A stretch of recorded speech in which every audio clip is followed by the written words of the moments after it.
I can remember like it was yesterday, my friend Bruce Kent, and he said, let us not let slip the dogs of war, because you won't get them back. And then you look at the legacy of the Iraq War, of the refugee flows all across the region, the disruption in so many other countries, and the ghastly crisis in part created by that in Syria at the present time.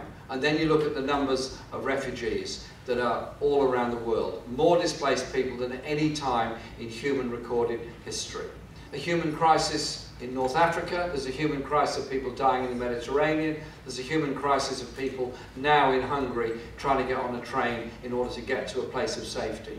Germany has taken in a very large number of refugees because they believe they should, because they recognise they have an obligation under the 1951 Geneva Convention to take in asylum seekers, as every other country does. So can I suggest very gently and politely to our Prime Minister, can we have less of this language about swarms and insects, and a bit more language about humanism, humanitarianism, recognising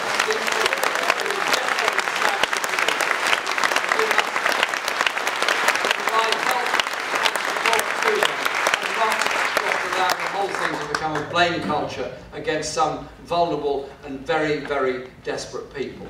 There is a plaque up in Folkestone which says with pride, and quite correctly with pride, about the number of refugees that arrived in Folkestone after the end of the Second World War and made their homes, worked very hard, and have made a fantastic contribution to our society. We have to look to the rest of the world and do our part to solve this humanitarian crisis that's going on at the present time. It's within all of us to make our voices known, to try to bring that about. That surely is what brings us together as socialists, what brings us together in our party, what brings us together as a decent human community.